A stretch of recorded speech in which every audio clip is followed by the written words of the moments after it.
Meio-dia, 37 minutos, ele está aqui, não vou dizer que ele está ao vivo e a cores porque é rádio, ouvinte, mas ele está aqui conosco, é tão incomum assim, né? Mas, porque a gente toma todos os cuidados e tal, mas hoje a gente recebeu o professor Nelson Preto, muito bem-vindo ao novo estúdio do Educador. Ele veio aqui, começou a tirar foto, parecia turista.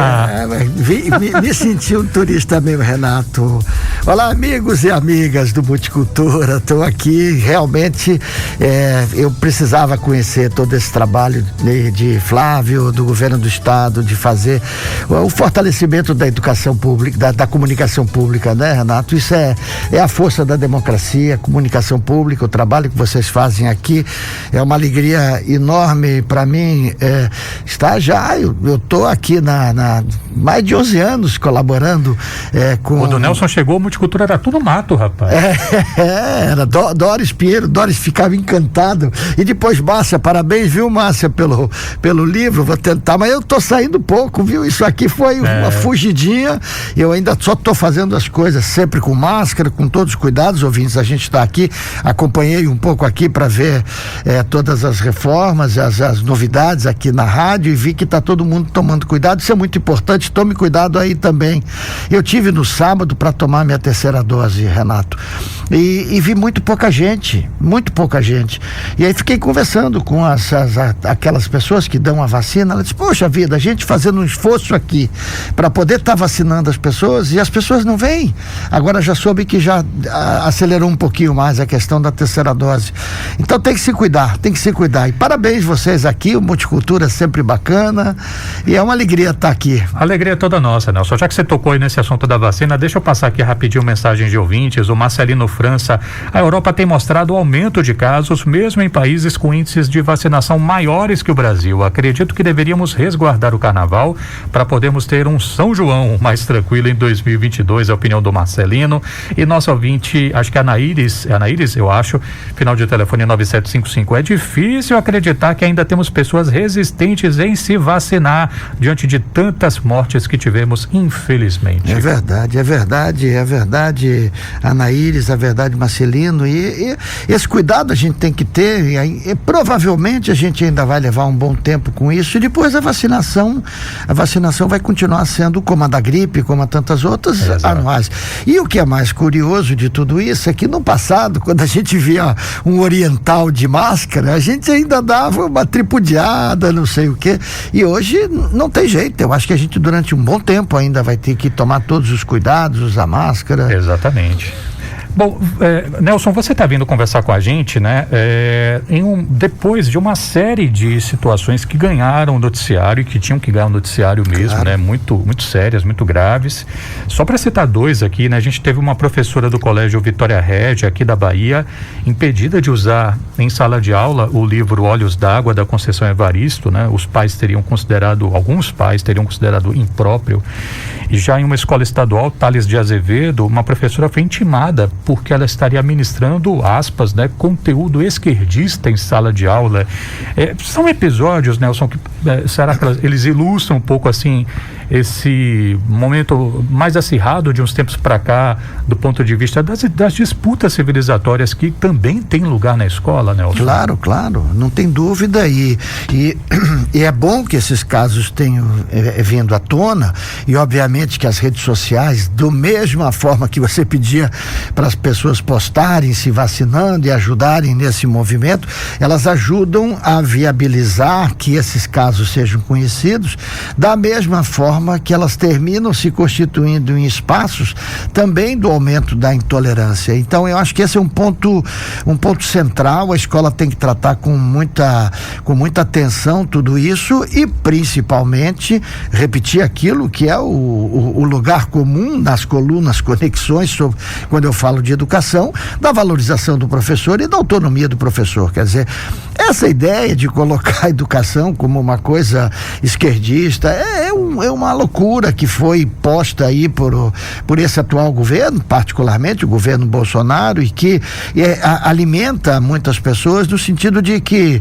por exemplo, nas questões do Enem, Renato, só porque usou lá um texto do Engels, quer dizer que é uma questão esquerdista? Não, a questão era de interpretação, que é o mínimo que um estudante precisa saber, e na verdade é o fundamental, é ele conseguir interpretar, e ali não tinha nada de esquerdista, da mesma forma que não tem a redação. Então, a gente precisa compreender de que esta formação mais ampla, para além da família, é fundamental, e esse é o papel da escola, e esse é o papel dos professores. E por isso que a gente é contra a escola sem partido, por isso que a gente é contra a educação domiciliar, o homeschooling, porque as crianças, eles têm que encontrar no espaço da escola e dos professores não só o acolhimento, como principalmente a diversidade daquilo que são os valores que eles têm em casa. E aí ele vai confrontar. Inclusive pode acontecer, e a gente conhece muito isso, filhos que não seguem a orientação dos pais, e a orientação ideológica, filosófica, e isso é bom, porque é uma ilusão a gente imaginar que a gente vai educar nossos filhos para serem fiéis cópias de nós. Seria um insuportável o mundo se nós fôssemos cópias de todos os nossos antepassados. Quer dizer, nós vamos nos transformando, e essa transformação só acontece quando os diferentes dialogam. Então, essa história. E, obviamente, é muito estranho uma mãe ir numa delegacia com tantas coisas acontecendo aí que não são investigadas e, de repente, uma intimação para uma professora numa escola pública. Então, temos que fortalecer e acolher essa professora. É uma coisa engraçada, né? Quando a gente vai falar, não, esse é conteúdo esquerdista. Quando vai ver, normalmente a pessoa está discutindo questões que estão na Constituição. Eu gosto sempre de olhar assim, né? Constituem objetivos fundamentais da República Federativa do Brasil: construir uma sociedade livre, justa e solidária, garantir desenvolvimento nacional, erradicar a pobreza e a marginalização, reduzir as desigualdades. Isso está na Constituição. Está na Constituição. E os dados agora, eu estava vendo hoje nos jornais, quer dizer, por exemplo, a violência contra a mulher. São números assombrosos. Você não vai discutir isso da escola para os meninos, homens, que ainda estão em formação, para que possam dizer, para lá, não é assim. Sabe, você tocou nesse assunto, uma das coisas que eu acho mais loucas, Nelson, é quando a gente vai ver depois a reportagem de um cara que matou a mulher aí no rabicho. Ou alguém vai dizer assim, fulano não aceitava o fim do relacionamento, como se o cara tivesse que aceitar. Então, quer dizer, quando você tenta chegar na escola, já para tentar pegar na base, velho, isso aqui não pode. Sabe? Claro, Renato. E você vê, por exemplo, essa lei agora aprovada, que o Lídice denominou como Mariana Ferres, né? Sim, eu acho. Quer dizer, você vê até na própria justiça, quer dizer, a menina foi agredida e depois acusam ela pela forma como ela se apresentava, e na próprio julgamento você vai terminar tendo comportamentos preconceituosos. Então, ou a escola trata isso de forma concreta, cotidianamente, ou nós vamos ter uma sociedade cada vez mais intolerante. Mensagem que chega aqui da Vilma: vige que alegria ter Nelson Preto pessoalmente na educadora, receba meu abração, Vilma de Itapuã. Aí depois ela bota aqui, Renato, não fique com ciúmes, vai outro abração pra você também. Veja, rapaz. Vilma, obrigado, Vilma, uma alegria. E já disse aqui, já tomei minha terceira dose de vacina, também não havia ninguém, eu e minha irmã ficamos admiradas pela ausência. Ela está comentando aqui o que você acabou de dizer. Bom, já que a gente falou desse assunto e você falava, né, sobre os alunos, né, a gente teve também nessa semana o Cândido Portinari, o colégio decidiu por não renovar a matrícula de alunos que, se não me engano, era do 8º ano do ensino fundamental, que trocaram mensagens preconceituosas contra uma menina. Como é que você avalia essa decisão, Nelson? Bom, são vários pontos aí a considerar. Primeiro, acho que o ponto central é a educação tem que incluir, nunca excluir. Conversávamos um pouquinho no começo sobre quando, por exemplo, eu me lembro quando eu estudava no ensino médio, que a gente fazia alguma bagunça, né? E fizemos muita bagunça, viu? Não penso que professor não fez bagunça como era quando era aluno. E que nos mandavam para fora da sala de aula. Era tudo que a gente queria. Eu tenho que ser incluído. Então, essa questão central, casos como esses aí, tem que ser tratados com inclusão, na tentativa de fazer com que essas pessoas compreendam a diversidade e não façam mais.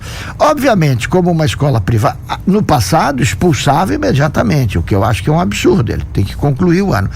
É uma escola particular, provavelmente tem que se analisar o caso desses estudantes, eles não estão coerentes com a filosofia da própria escola. Então é um direito da escola particular fazer isso. No caso da escola pública, que é onde eu acho que nos interessa essencialmente, isso não poderia acontecer, você recusar. A escola pública tem que sempre abrigar. No caso da escola particular, é o direito dela fazer isso. Obviamente, a questão central, repito, é incluir, ou seja, é acolher essas pessoas que fizeram isso. Esse jovem provavelmente tem em casa, tem no seu rol de amizades pessoas que têm esse tipo de comportamento, porque ninguém nasce assim. Então, a escola precisa trabalhar com isso, tanto dando suporte à menina que foi agredida, que é uma agressão racista imperdoável, e isso é crime, e tem que ser aplicada as penalizações de crime, como esses meninos, porque eles também provavelmente devem estar sofrendo, porque não é natural alguém tratar um outro ser humano de forma racista. Então, o racismo não pode acontecer, e a gente tem que ter todas as possibilidades de impedir que isso cresça na sociedade brasileira. Infelizmente, temos que voltar ao caso do governo atual do Brasil. É um governo que estimula isso, quer dizer, é um governo que estimula o racismo, que estimula a intolerância, que estimula a violência com a história das armas e que não favorece a democracia. Então, é uma situação complicada e que, de novo, as redes sociais terminam se constituindo como um espaço que precisam ser olhados com mais atenção. Não é possível que cada um faça o que quer nas redes sociais da forma que está se fazendo. Então é necessário avançar isso, a questão das fake news e tudo isso, de tal forma que eu acho que a gente precisa sempre incluir e tentar acabar com o racismo na sociedade brasileira. Só indo aqui na linha do que você falou, Nelson, você me lembrou aqui de um tweet do dramaturgo baiano Gil Vicente Tavares, ele dizendo o seguinte: não há malabarismo retórico que consiga desvincular os casos abjetos de racismo em colégios de Salvador do empoderamento fascista provocado pelo atual presidente e seu grupo. O gigante que acordou foi um monstro maligno vindo das profundezas da estupidez humana. Muito bom, querido Gil. Gil é sensacional, né? Gil Vicente Tavares é sensacional. Ele não sei se vocês viram, tem na internet um Jackson Costa declamando um texto dele nessa linha, maravilhoso, quer dizer, e eu acho que é isso mesmo. A gente viu nesse ano essa aí, e me impressiona profundamente o percentual que ainda apoia e, mais do que tudo, defende argumentos racistas, argumentos como o do ministro Paulo Guedes, de que empregada não pode ir para Disney, coisa desse tipo. Esse tipo de comportamento desse menino Portinari é completamente conectado com isso, porque a menina é filha do porteiro, portanto, o que é que ela está fazendo aqui?